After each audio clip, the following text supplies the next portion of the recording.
আসসালামু আলাইকুম। সবাই কেমন আছেন? আশা করি সবাই ভালো আছেন। অনেকদিন পর আবার ফিরে এলাম আপনাদের মাঝে। কাজের ব্যস্ততায় আর কিছু সমস্যার জন্য আসতে পারিনি এতদিন। তার জন্য আমি খুবই দুঃখিত। ভালো তুমি বাসবে গল্পের দ্বিতীয় পর্ব আগেই তৈরি ছিল, কিন্তু সমস্যার কারণে ছাড়া হয়নি। তাই সেই গল্পে আমি আমার বক্তব্য রাখতে পারিনি। চলুন বেশি কথা বাড়াবো না, মূল গল্পে ফিরে যাওয়া যাক। হঠাৎ রাতের দিকে পুলিশ আমার বাসায় এলো। তারা আমাকে সাথে করে কোথায় যেন নিয়ে যাচ্ছে। আমি জিজ্ঞেস করেছিলাম কোথায় নিয়ে যাচ্ছে আমাকে। আমার কথার প্রতি উত্তরে তারা বলে, চলুন আমাদের সাথে, গেলেই দেখতে পাবেন। আমার বুকের ভেতরটা টিপটিপ করছে। জানি না কি দেখাতে নিয়ে যাচ্ছে আমাকে। এমনিতেও নুবাকে খুঁজে না পেয়ে টেনশনে আমার মাথা ঠিক নেই। এই দুদিন না ভালো করে ঘুম না ভালো করে খাওয়া দাওয়া হয়েছে। আমার শরীর খুবই ক্লান্ত, এমনকি দুর্বল হয়ে পড়েছে আমি এই দুদিনে। তার উপর এরা আমাকে টেনশন দিচ্ছে। কি এমন হয়েছে যার জন্য আমাকে এভাবে ডেকে নিয়ে এসেছে? ওরা কি নুবাকে খুঁজে পেয়েছে, যার জন্য আমাকে এভাবে ডেকে নিয়ে যাচ্ছে? কিন্তু খুঁজে পেলে আমাকে বলতো, নয়তোবা নুবাকে সাথে করে আমার বাসায় নিয়ে যেত। কিন্তু সেটা না করে আমাকে কেন নিয়ে যাচ্ছে? আর কোথায় বা নিয়ে যাচ্ছে? নাকি ওরা আমাকে সন্দেহ করছে? কোনটা? আমার মাথায় কিচ্ছু আসছে না। টেনশনে মনে হচ্ছে এবার মনে হয় মাথা ফেটে যাবে। আমি আর পারছি না। প্রায় আধা ঘন্টা পর ওরা আমাকে যে জায়গায় নিয়ে এলো তা দেখে আমার আত্মারাম যেন কেঁপে উঠেছে। তার মানে কি আমি যা ভেবেছি তাই সত্য? না না, এ কখনোই হতে পারে না। আসলে পুলিশ আমাকে মর্গে নিয়ে এসেছে। পুলিশের গাড়ি থামার সাথে সাথে এসআই ও দুজন কনস্টেবল নেমে পড়ল। আমি এখনো গাড়ির ভেতরে ঠাঁই করে বসে মর্গের সাইনবোর্ডের দিকে তাকিয়ে আছি। পা দুটো থরথর করে কাঁপছে। এসআই বলে, নেমে আসুন। ওদের কথা যেন আমার কানে যাচ্ছে না। এসআই আবার বলে, কি হলো, নেমে আসুন। এবার আমি না চাইতেও নেমে আসলাম। কি অপেক্ষা করছে আমার জন্য মর্গের ভেতর? তাহলে কি আমার নুবা আর আমার মাঝে নেই? না না, আল্লাহ অন্তত এতটা নিষ্ঠুর না। তিনি আর যাই করুক, এবার অন্তত আমাকে আর সর্বহারা করবে না। এইসব ভাবতে ভাবতে আমি ওদের পেছন পেছন মর্গের ভেতরে গেলাম। ও, ভুলেই তো গিয়েছিলাম বলতে, আমার সাথে আমার বন্ধুও এসেছে। যাই হোক, সেখানে গিয়ে তারা একটি লাশ রাখার রুমে আমাকে নিয়ে গেল। তারপর গুনে গুনে 5টা লাশের পর 6 নম্বর লাশ থেকে কাপড় সরালো। আমি দেখার সাথে সাথে 2-3 কদম পিছিয়ে গেলাম। না, এ হতে পারে না। এটা কোনোভাবেই সম্ভব না। এত নিষ্ঠুরভাবে এমনটা কেউ করতে পারে না। আসলে আমি দেখতে পাই সিটে যে লাশ হয়ে শুয়ে আছে সে আর কেউ নয়, নুবা। কিন্তু সবচেয়ে কষ্টকর বিষয় হলো লাশের মাথা নেই। এটা দেখে আমার কষ্টে বুকটা ফেটে যাচ্ছে। এই লাশটি যে নুবার লাশ সেটা বুঝতে পারলাম অনায়াসে। আসলে লাশটির হাতে সেই আংটি ছিল যা আমি বিয়েতে ওকে দিয়েছিলাম। আর পুলিশ ওর কাছে যে ফোন পেয়েছে তা নুবার। এমনকি পরনের জামা কাপড়ও নুবার। এই জামা কাপড় পরে রাতে সে শুয়েছিল। এর মানে নুবা কি আর আমার মাঝে নেই? আমি নিজের চোখকে বিশ্বাস করাতে পারছি না। আর নিজেকে ধরে রাখতে পারলাম না। চেঁচিয়ে কান্না করতে শুরু করলাম। আমি কান্না করতে করতে বললাম, এটা কি করে হয়ে গেল? কেন আমার সাথে বারবার এমন হয়? যাকেই আমি ভালোবাসি সেই আমার থেকে দূরে সরে যায়। এমন কেন হয় আমার সাথে? আমি কি এমন অপরাধ করেছি যার জন্য আল্লাহ বারবার আমাকে পরীক্ষায় ফেলছে? ও নুবা, নুবা, ওঠো না। আমি যে আর পারছি না। হয়তো তুমি আমার ডাকে সাড়া দাও, নয়তো তোমার সাথে আমাকে নিয়ে যাও। ফারহান বলে, মোবাশির থাম। আমার একটাই বেস্ট ফ্রেন্ড, তার নামই ফারহান। আমি বললাম, ফারহান, তুই জানিস আমি ওকে কত ভালোবাসি, কিন্তু ও চলে গেল কি করে? ফারহান বলে, মোবাশির শান্ত হয়ে যা। আমি বললাম, কি করে শান্ত হব বলতে পারিস? এতদিন ধরে ওর সাথে আছি। সে আমাকে স্বামীর অধিকার না দিলেও আমি কিন্তু ওকে স্ত্রী মানতাম। কে করেছে ওর এই অবস্থা? ফারহান বলে, মোবাশির, আমি দেখছি, তুই শান্ত হ। শান্ত হতে বললেই কি শান্ত হওয়া যায়? এদিকে ধীরে ধীরে আমার শরীর নিস্তেজ হয়ে পড়ছে। আমি আর ধরে রাখতে পারছি না নিজেকে। হঠাৎ অজ্ঞান হয়ে যাই। তারপর কি হলো আমি আর কিচ্ছু জানি না। মর্গে থেকে কখন কিভাবে হসপিটালে এলাম, কয়দিন অজ্ঞান হয়ে পড়ে আছি, নুবার লাশের সাথেই বা কি হলো কিচ্ছু জানি না। যখন জ্ঞান ফিরে পাই তখন দেখি পাশে আমার সৎমা ও বাবা বসে আছে। আমার জ্ঞান ফিরতে দেখে বাবা বলে, মোবাশির। আমি বললাম, এতদিন পরে দরদ দেখাতে এসেছো? বাবা বলে, বাবা, ভুল বুঝিস না আমাকে। আমি বললাম, তো পুজো করব, এতদিন তো আসোনি। সৎমা বলে, বাবার সাথে কেউ এভাবে কথা বলে? আমি বললাম, আপনি কোনো কথা বলবেন না। আপনার জন্যই আমার বাবা এমন হয়েছে। যান, এখান থেকে চলে যান। আর বাবা, তুমিও চলে যাও। বাবা বলে, কিন্তু বাবা। আমি বললাম, কোনো কিন্তু নয়, তোমরা এবার আসতে পারো, আমাকে একা থাকতে দাও। আমার কথা শুনে বাবা মা চলে গেল। এদিকে আমার মাথা কাজ করছে না। এটা কিভাবে হলো? আয়ান তো আমার কাছে, তাহলে নুবাকে কে মারতে পারে? ভাবনায় ছেদ পড়লো ডাক্তার আসাতে। ডাক্তার এসেছে আমাকে চেক আপ করতে। তখনই ডাক্তারের কাছে জানতে পারি আমি নাকি আজ 3 দিন ধরে হসপিটালে অজ্ঞান হয়ে পড়ে আছি। এটা শুনে তো আমি আসমান থেকে পড়লাম। আমি আজ 3 দিন ধরে হসপিটালে, তাহলে নুবার লাশের সাথে কি হয়েছে? আমি উঠতে চাইলে ডাক্তার জানায় আমাকে আরও 2-1 দিন হসপিটালে থাকতে হবে। কিন্তু আমার হাতে যে অত সময় নেই। আমাকে যে এখনই যেতে হবে পুলিশ স্টেশন। ডাক্তারের কথা অমান্য করে এক প্রকার জোর করে চলে আসি। আমার গন্তব্য পুলিশ স্টেশন। আমি পুলিশ স্টেশনে গিয়ে জানতে পারি ওরা নদীর ধারে লাশটা পেয়েছে। এক জেলে নাকি দেখে পুলিশকে খবর দিয়েছে।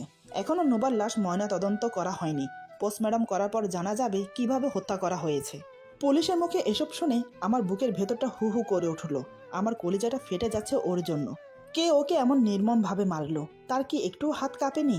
পুলিশ বলে আজ রাতেই রিপোর্ট আসবে, আসার সাথে সাথে আপনাকে জানাচ্ছি। আমি আর কোনো কথা বললাম না, বিদায় নিয়ে বাসায় চলে আসলাম। আমার বাসায় আর কেউ নেই, এখন খুব একা আমি। এতদিন তো এ বাসায় নুবা ছিল, আজও তো কেউই নেই। এখন আমি কিভাবে থাকবো? মনে মনে আল্লাহর কাছে এই দোয়া করছি, রিপোর্টে যেন অন্য কিছু আসে, নুবার সাথে যেন কোনোভাবে ম্যাচ না খায়। ডাক্তার যেন এটা বলে যে এটা আপনার স্ত্রীর লাশ না। নোবাকে নিয়ে ভাবনায় আর একাকিত্বতায় আমার প্রতিটা মুহূর্ত কাটছে। সত্যি কি নোবা মরে গেছে?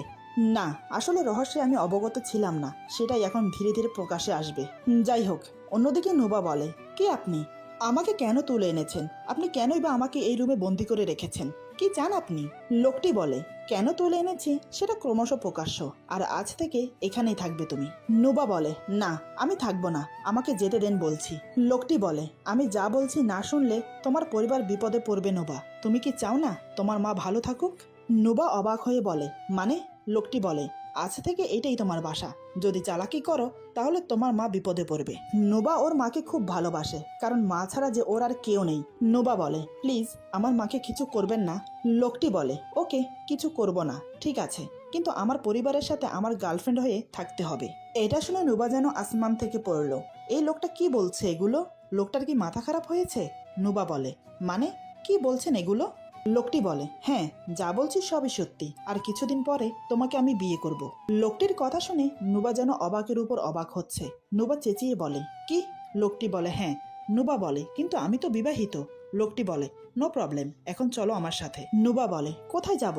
লোকটি বলে, আমার বাসায়। নুবা যে রুমে আছে সে রুমের চারিদিকে তাকিয়ে বলে, তাহলে এটা কার বাসা?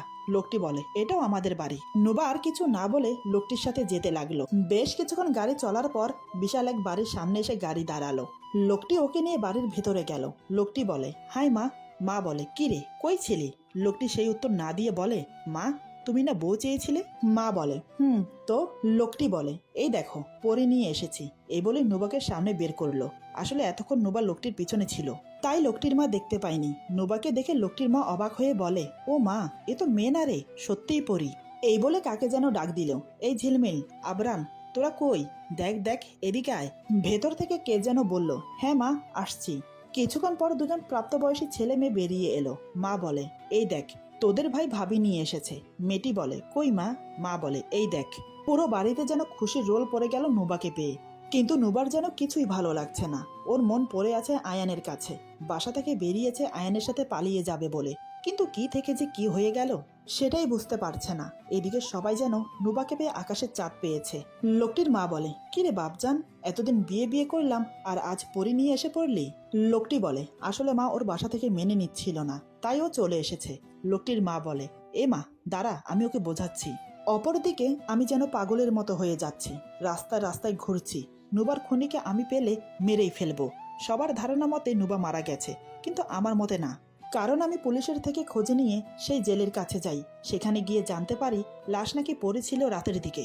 এরপর আমি ফরেন্সিক ল্যাবে যাই। সেখানে জিজ্ঞাসাবাদ করে জানতে পারি লাশ নাকি 7 দিন পুরনো, কিন্তু আমার নুবা তো পালিয়েছে 6 দিন হলো। কথাটা শুনে আমার মনে খটকা লাগলো। তাহলে এটা নুবার লাশ কোনোভাবেই হতে পারে না। এটা নুবার কাপড় পরিহিত অন্য কারো লাশ, যাকে হুবহুব নুবার মতো কাপড় পরিয়ে নুবাকে গুম করে ফেলেছে। কিন্তু কে করলো এমনটা? আমার জানা মতে এখানে কারোর সাথে আমার কোনো দুশ্মনী নেই। যদিও বলি আয়ানের কথা, সে তো আমার কাছে বন্দি ছিল, তাহলে কে এমন করতে পারে? তবে মনে মনে এটা ভেবে খুশি যে নুবা বেঁচে আছে। কথাগুলো ভাবতে ভাবতে আনমনে রাস্তা দিয়ে হাঁটছি, উদ্দেশ্য হেঁটে হেঁটে বাড়ি যাব।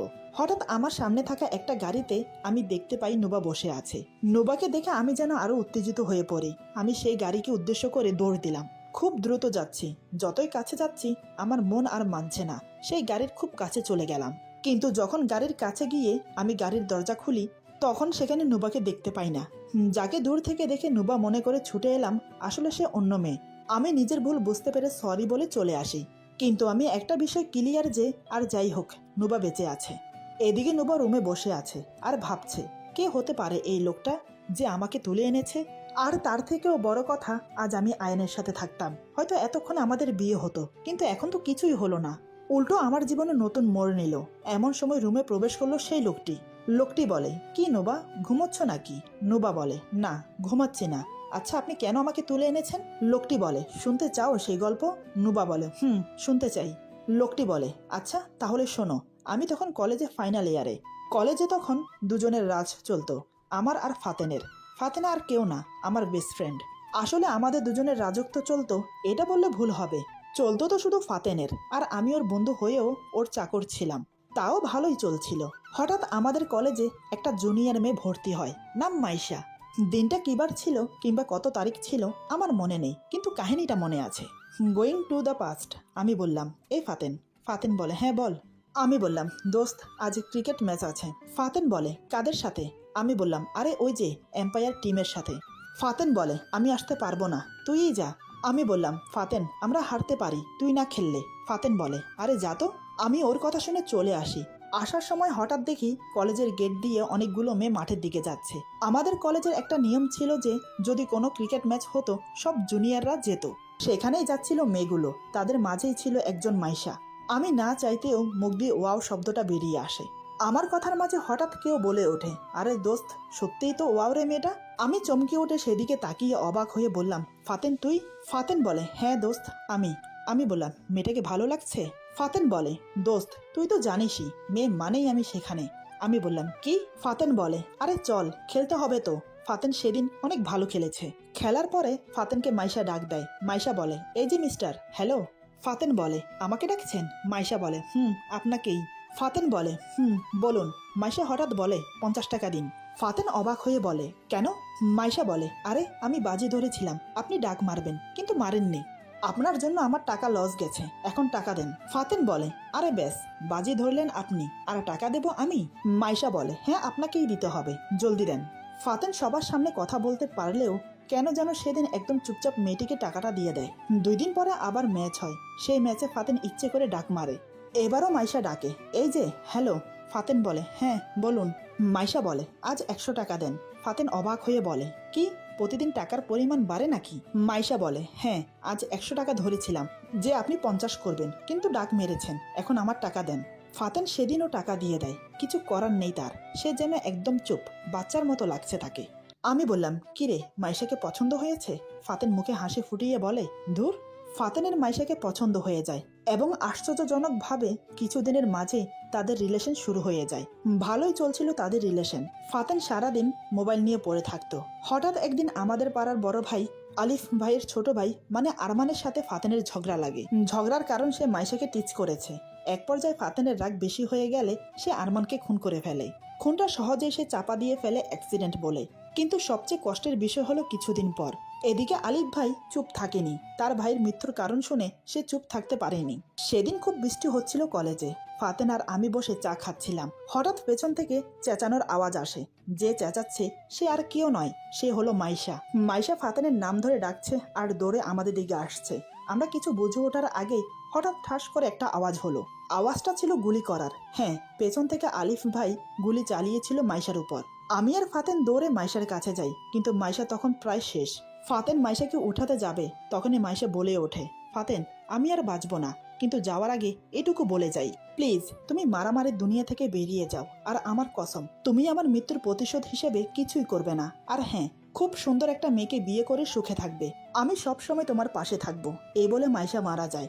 আলিফ ভাই ফাতেনকে কিছুই করে না, শুধু এইটুকু বলে যায় যে, দেখ নিজের কেউ মরলে কেমন লাগে।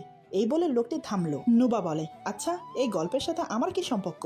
লোকটি বলে, তা তুমি পরে বুঝবে নুবা। এই বলে লোকটি চলে যায়।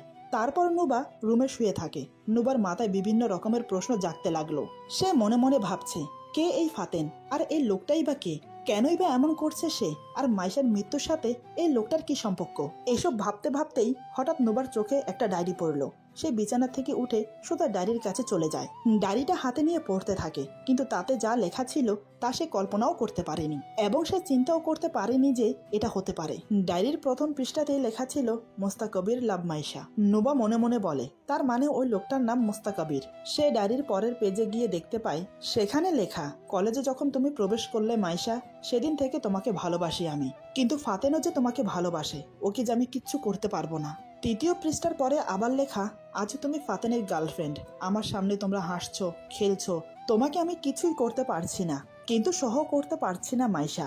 এরপর অনেকগুলো পৃষ্ঠা উল্টালো নোবা, কিন্তু শেষের দিকে গিয়ে লেখা, সরি মাইশা, তোমাকে মারতে বাধ্য হলাম, আমি অনেক ভালোবাসি তোমাকে, তাই ফাতেনের সাথে তোমাকে দেখে সহ করতে পারলাম না, মাফ করে দিও আমাকে।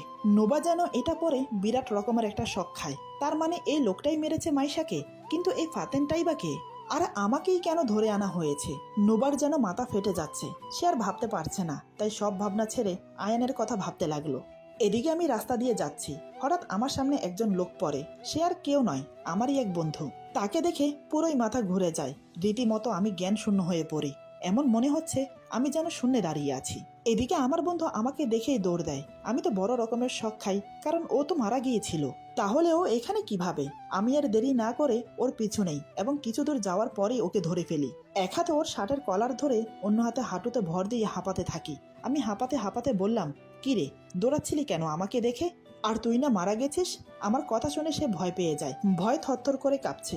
দু হাত জোর করে সে বলে, ভাই ভাই, আমাকে ক্ষমা করে দে। আমি বললাম, কি করেছিস তুই বল? সে বলে, আসলে ভাই, তারপর আমাকে আমার বন্ধু এমন কিছু বলে যা শুনে আমার মাথা খারাপ হয়ে যায়। এই কি করে সম্ভব? এদিকে মোস্তাকাবিরের মা নুবার সাথে তার বিয়ের সব প্রস্তুতি নিয়ে ফেলেছে। এসবের মধ্যে নুবা মন খারাপ করে বসে আছে। কি থেকে কি হয়ে যাচ্ছে। প্রেম করেছে একজনের সাথে, তার সাথে বিয়ে না হয়ে হলো অন্যজনের সাথে।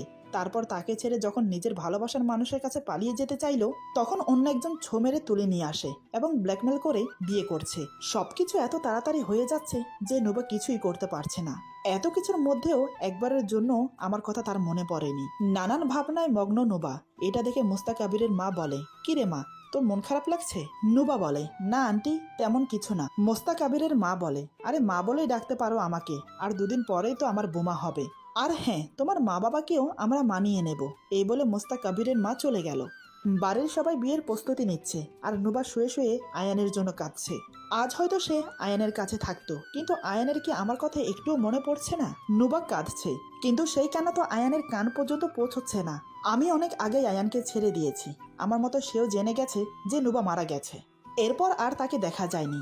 আজ নুবা আর মোস্তাকাবিরের বিয়ে, সবাই খুব খুশি। মোস্তাকাবিরের বোন বলে, কি ভাবি, তুমি রেডি হচ্ছ না কেন? চলো আমি রেডি করিয়ে দেই তোমাকে। তারপর নুবার হবু ননদ ইরা নুবাকে রেডি করছে। পার্লার থেকেও লোক আসা শুরু হয়ে গেছে। সবাই মিলে নুবাকে সাজাতে লাগলো। সব সাজগোজ শেষ করে নুবাকে নিয়ে বসিয়ে দিল মোস্তাকাবিরের সামনে। নুবাকে দেখে মোস্তাকাবির যেন চোখ সরাতে পারছে না। ওর সামনে কোনো মনুষ্য নয়, যেন স্বর্গের কোনো হুর বসে আছে। সবার মুখে মুখে নুবার রূপের প্রশংসা চর্চা হচ্ছে। এদিকে কাজী সাহেবও বসে আছেন। এখন বিয়ে পড়ানোর পালা। এমন সময় হঠাৎ সদর দরজা দিয়ে কেউ প্রবেশ করলো বাড়ির ভেতর। সে আর কেউ নয়, আমি হলঘরে প্রবেশ করে বললাম, থামুন মিস্টার ফারহান মোস্তাকাবির ওরফে নীল সাহেব। মোস্তাকাবির পেছন থেকে কারো মুখে নিজের পুরো নাম শুনে হকচকিয়ে পেছনের দিকে তাকায়। তাকিয়ে আমাকে দেখে সে অবাক হয়ে যায়। বিস্ফারিত চোখে তাকিয়ে থেকে আমতা আমতা করে বলে, ফাতেন তুই? এদিকে আমার চোখ নুবার দিকে আটকে গেল। মোস্তাকাবির আর নুবা একসাথে বসে আছে। এইটা দেখে যেন আরো মাথায় আগুন উঠে গেল। এদিকে নুবা মোস্তাকাবিরের মুখে আমার নাম ফাতেন শুনে বড় ধরনের একটা ঝাটকা খায়। আমি বললাম, হ্যাঁ আমি ফাতেন মোবাশ্বির ইসকাম। নুবার মাথায় কিছুই কাজ করছে না। নুবা মনে মনে বলে, কি হচ্ছে এটা, কাহিনী কি? মোবাশ্বিরই হলো তাহলে ফাতেন, কিন্তু এত কিছু কেন হলো? আমাকে কেন কিডন্যাপ করা হলো? ওর মাথায় যেন কিছুই আসছে না। আমি বললাম, আমার বউকেই বিয়ে করছো বন্ধু, আর আমাকেই দাওয়াত দিলা না? মোস্তাকাবির বলে, ফাতেন দেখ। আমি বললাম, দেখা দেখি টাইম নেই, তুই তো সেই নিচ্ছি রে। মোস্তাকাবির বলে, তোর থেকে কমই আছি। আমি বললাম, আমি কি করেছি? মোস্তাকাবির বলে, কি করেছিস তুই? আমার ভালোবাসাকে কেড়ে নিয়েছিস তুই ফাতেন, আমার জীবন নরক বানিয়ে দিয়েছিস। আমি বললাম, ও তাই? মোস্তাকাবির বলে, হ্যাঁ, তোর জন্য আমি নিজের ভালোবাসাকে নিজের হাতে মেরেছি। আমি বললাম, ভুল বললি তুই। আমি তোর ভালোবাসাকে কেড়ে নেইনি, বরং তুই আমার ভালোবাসাকে কেড়ে নিয়েছিস। তাকে সারা জীবনের জন্য এই পৃথিবী থেকে সরিয়ে দিয়েছিস। তুই খুব ভালো করেই জানিস মাইশা আমাকে ভালোবাসে, আর আমি মাইশাকে ভালোবাসি। মোস্তাক আবির বলে, মাইশাকে আমি প্রথম দেখাতেই ভালোবেসে ফেলেছি। তুই যদি মাঝে না আসতি তাহলে হয়তো মাইশা আমার হতো। আমি বললাম, কই, তুই তো কখনো বলিসনি তুই মাইশাকে পছন্দ করিস। মোস্তাক আবির বলে, বললে কি করতি, আমাকে দয়া করতি, আমি তোকে জীবনেও ক্ষমা করব না।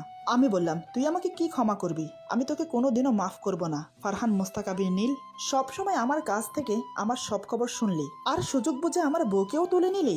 মোস্তাক আবির বলে, হ্যাঁ হ্যাঁ, সব আমার প্ল্যান ছিল। তুই নতুন করে ভালোবাসতে শিখেছিস, নতুন কাউকে ভালোবাসবি, সুখে থাকবি, তা আমি হতে দেব জীবনেও না। তাই আমি নুবাকে কিডন্যাপ করি। তুই যেমন আমার ভালোবাসাকে কেড়ে নিয়েছিলি, তাই আমি তোর ভালোবাসা কেড়ে নিয়েছিলাম, আর নুবার লাশ বানিয়ে আরেকজনের লাশ রেখে দেই, যাতে দুনিয়া নুবাকে মৃত ভাবে আর ও আমার থাকে।